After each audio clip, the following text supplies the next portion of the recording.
Okay, hi everybody. Welcome to today's presentation. Just a couple of housekeeping items as we get started. If you wanted to just keep yourselves on mute as the presentation's going on, and then feel free, you can unmute yourself to ask any questions, or if you feel more comfortable and want to use the text chat, you can do that as well. And I will let the speaker know that the questions are there.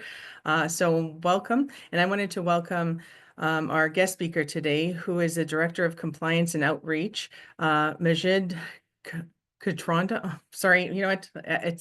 I'm sorry. No problem at all. It's quite all right.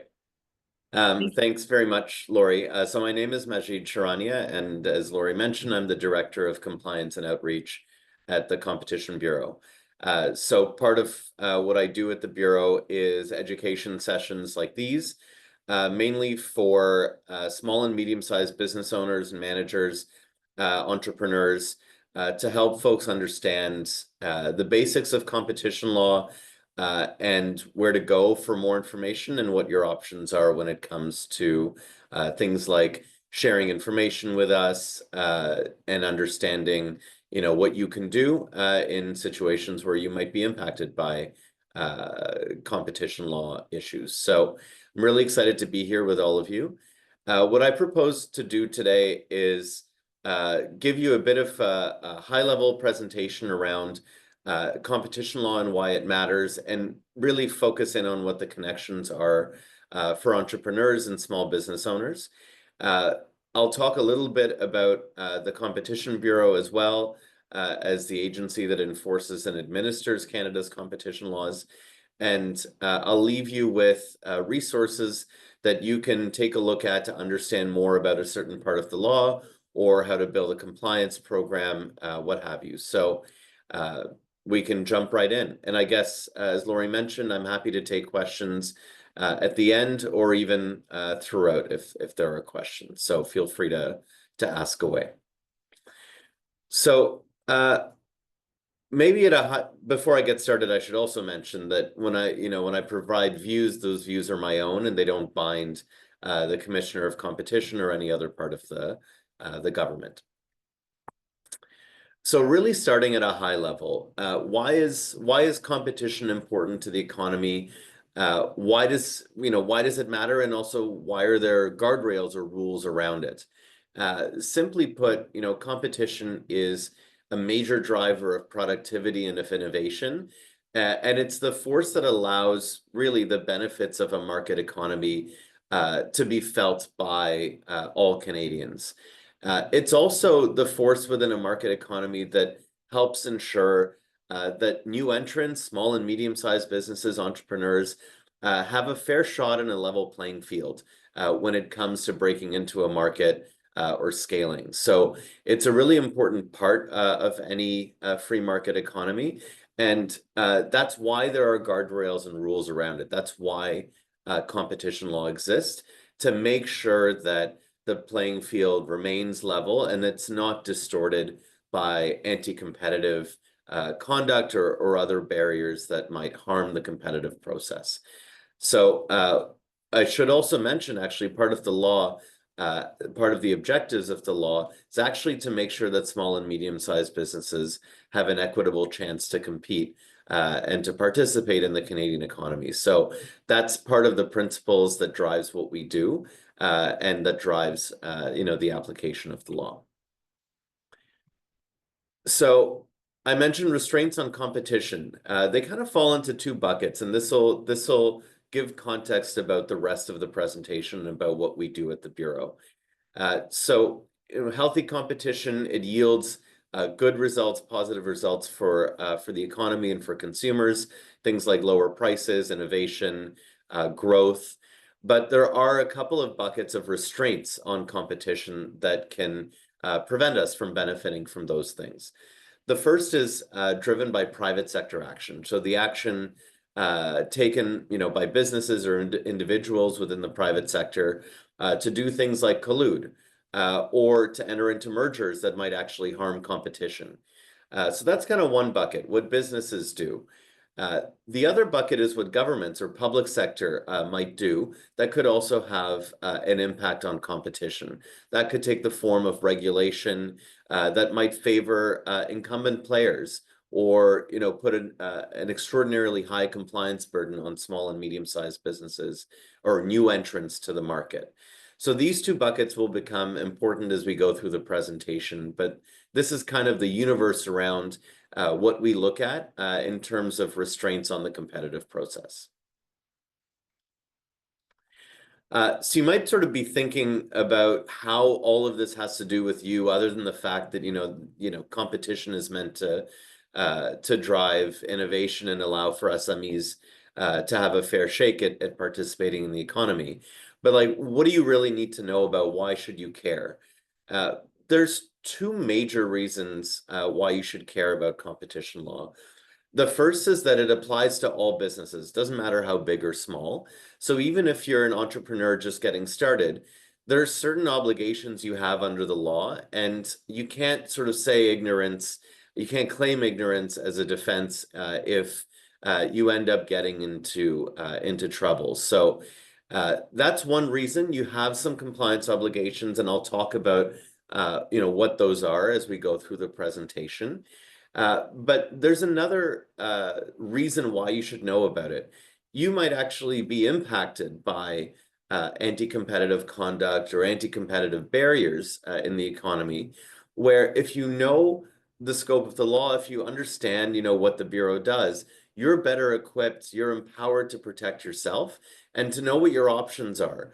That can range from sharing information with the Bureau or filing a complaint, all the way to determining whether you want to actually take legal action. So knowing your options as an entrepreneur is really important, and so knowing the law can help you. Before kind of diving in a little bit more specifically into what the Bureau does and the law itself, I just want to give you a sense of the competition ecosystem within Canada. So if you look at the left-hand side of the screen, and if any of you have seen the show Law and Order, what you're looking at is kind of the first half an hour of the show being the Competition Bureau. We're the investigative agency. We gather the facts to determine if the law might have been broken. So we're out there, for example, talking to witnesses, talking to market participants, etc., to understand what might have gone on and determine the facts.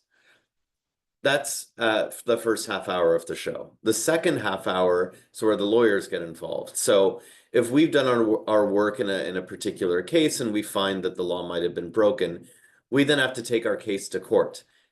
We have civil and criminal enforcement powers, and I'll talk a bit more about that in a bit. But when it comes to civil cases, we have Department of Justice lawyers who take our cases to a specialized competition tribunal. In terms of criminal prosecutions, we have to refer our cases over to Canada's Public Prosecution Service. They're an independent body of criminal prosecutors.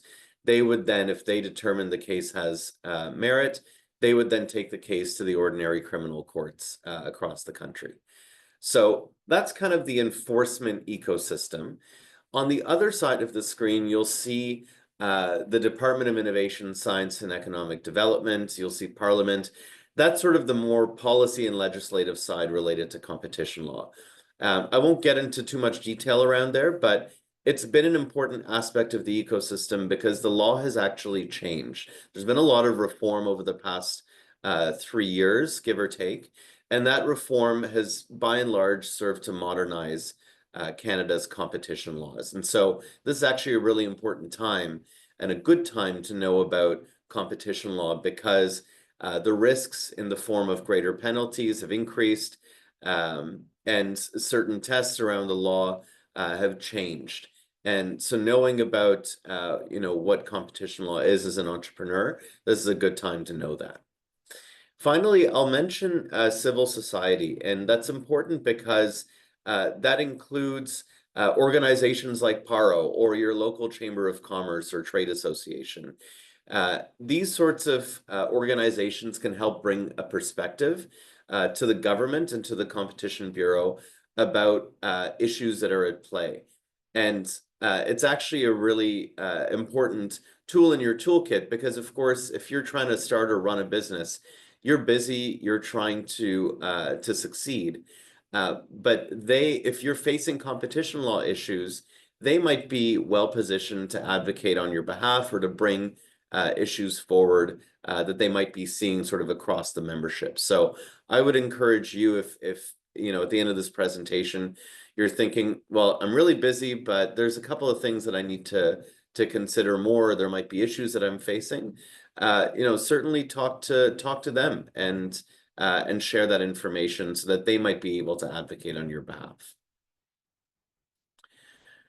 So with that sort of lay of the land, I want to dive a bit more into what we do, also what we don't do, and then kind of get into the law. So I want to, you know, make sure that any sort of misconceptions are dispelled. You know, sometimes you'll hear about the Competition Bureau in the news, where, you know, we've imposed a fine, for example, on a company. Well, we can't do that because we're an investigative body. We're not a decision maker like a court. And as I mentioned, we have to take our cases to court so that a judge can ultimately decide what is legal or illegal. We also don't get involved to protect individual businesses or competitors. Our role is really to make sure that we're protecting and promoting the competitive process in markets. And so we don't pick winners and losers. That's not our role. We're not price regulators. We're not there to determine what the right or wrong price is for a particular product.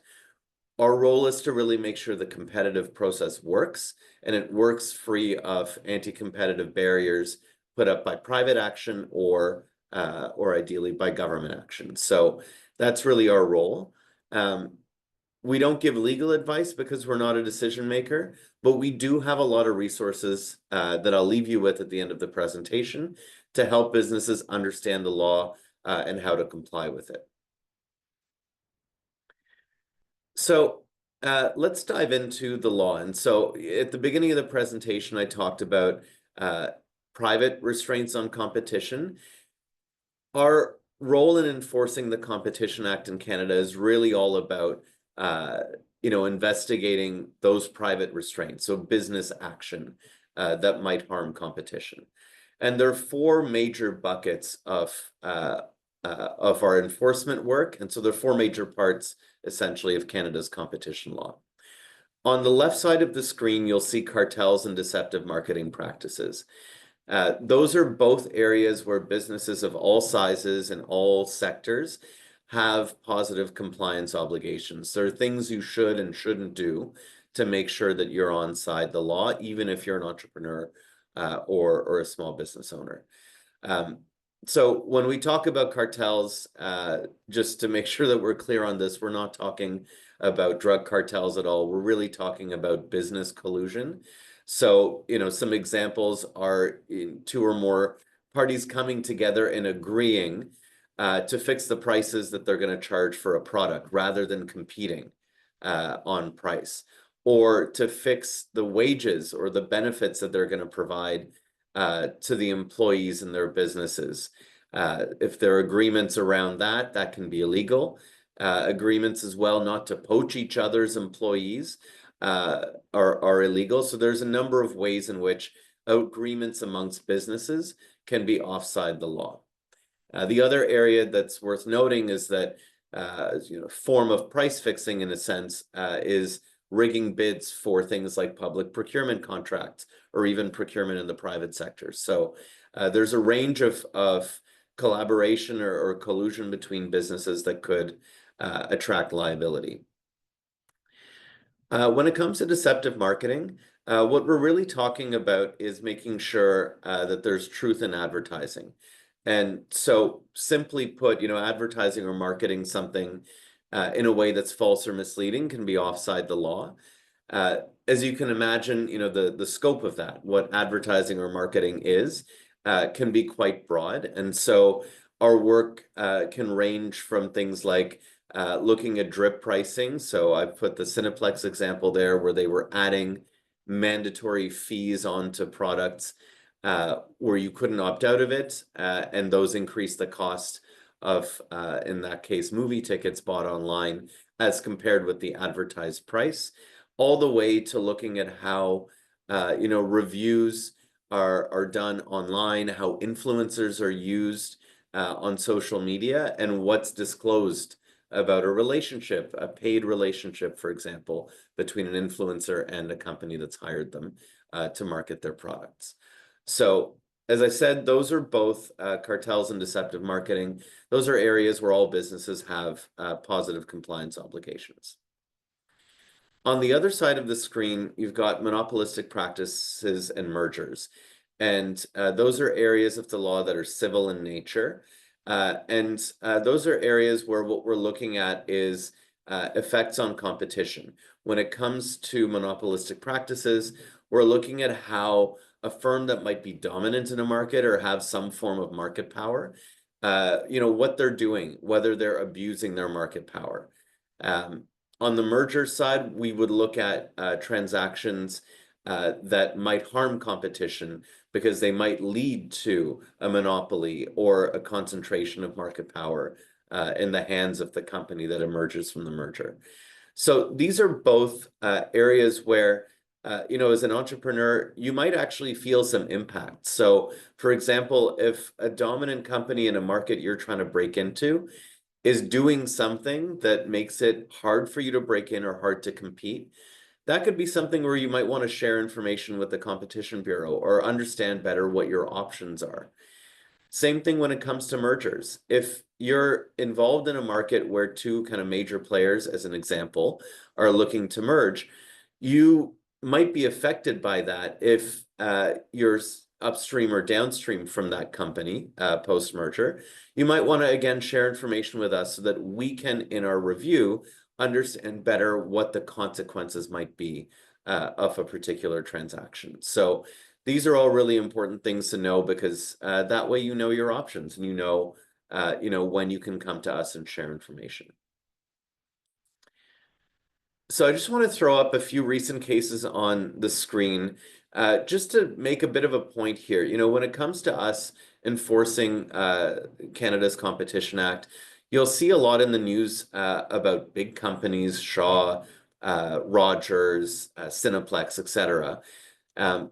What you may not often see are cases involving small or medium-sized businesses, but in fact, a lot of our investigations do involve SMEs. They may not make the news, but those cases are always present. So know that there is a degree of risk where it's important for you to understand the law and how to comply with it.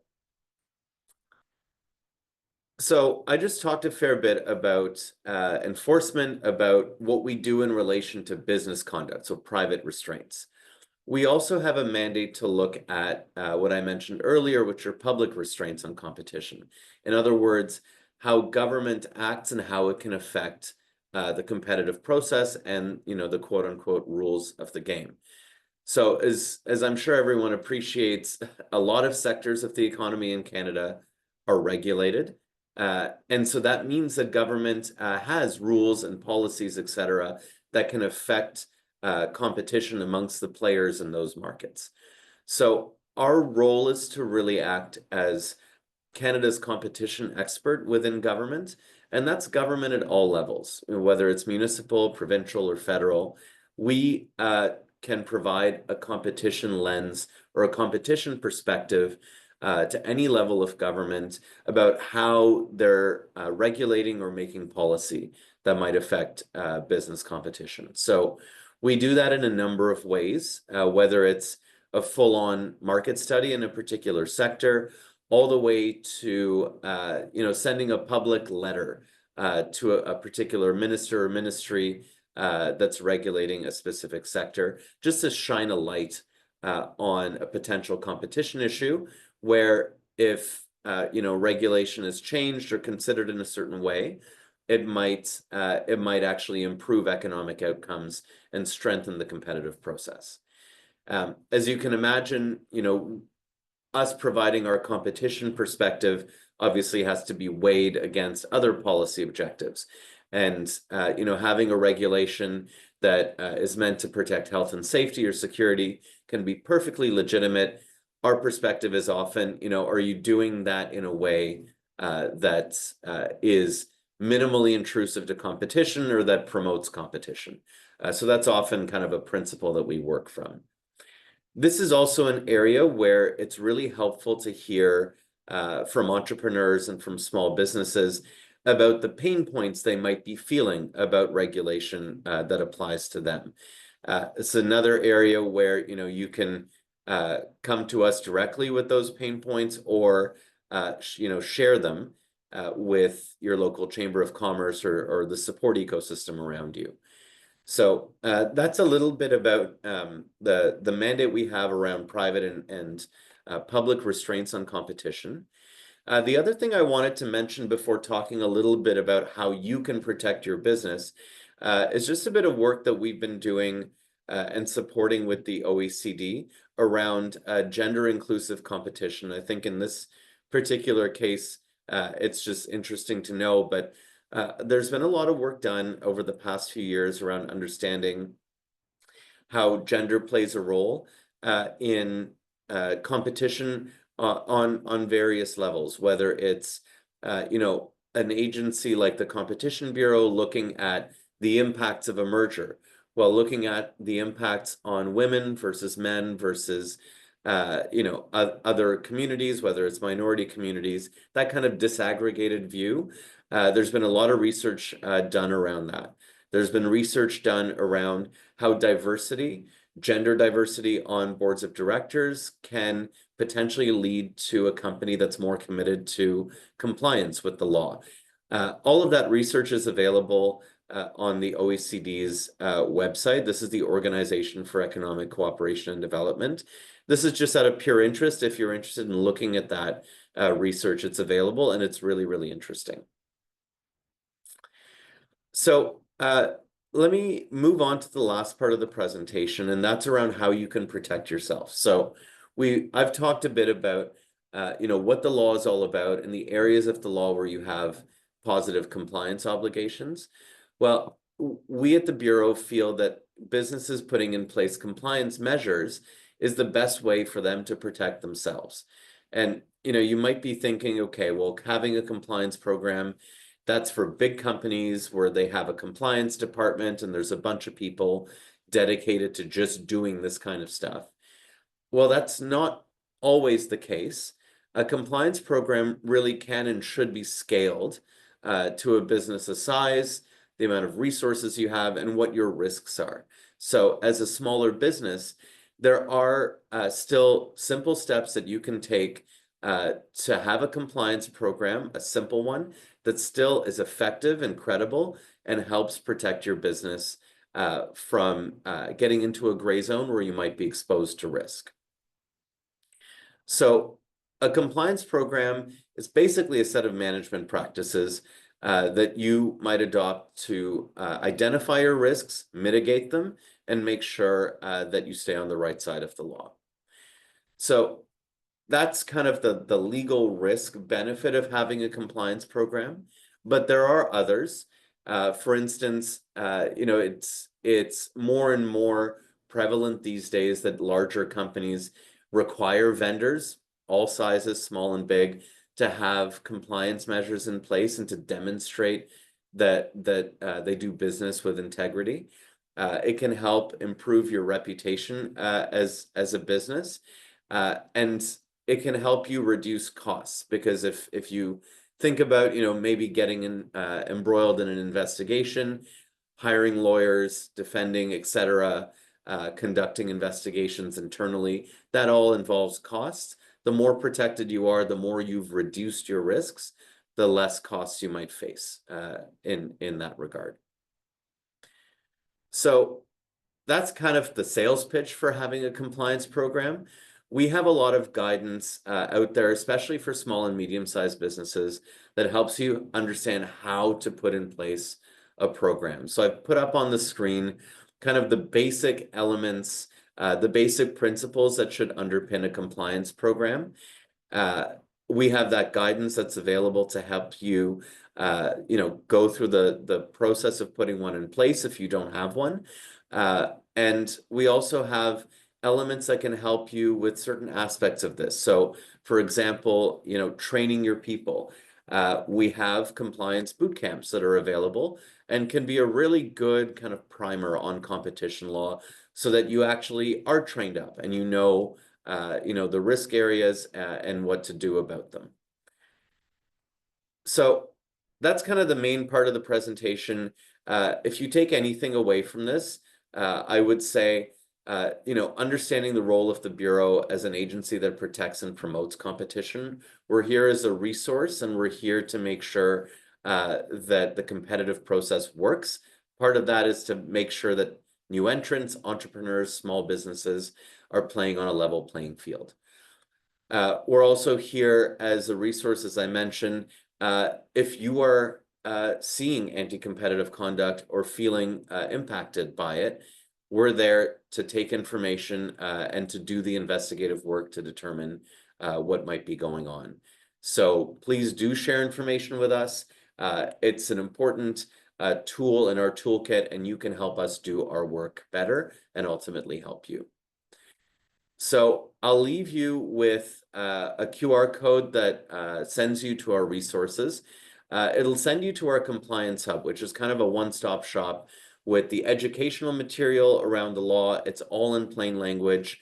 The Compliance Bootcamp with videos that I mentioned, those are there as well as contact information to get in touch with us over the phone, via our web form, or even by mail. So I'll leave that up, and I'm happy to take questions.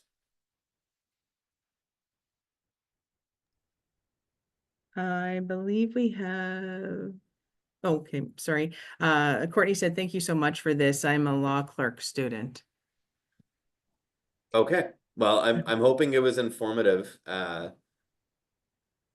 Yeah.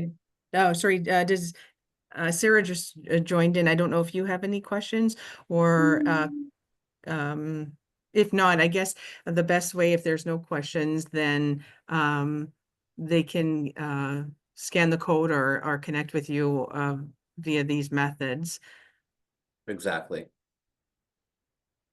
And yeah, if anyone wants to get in touch with the Bureau, I would encourage you to give us a call or submit a form on our website. There's actually a team of people, real humans, who pick up the phone and talk to you. It's not just a void. So, please do feel free to get in touch with us.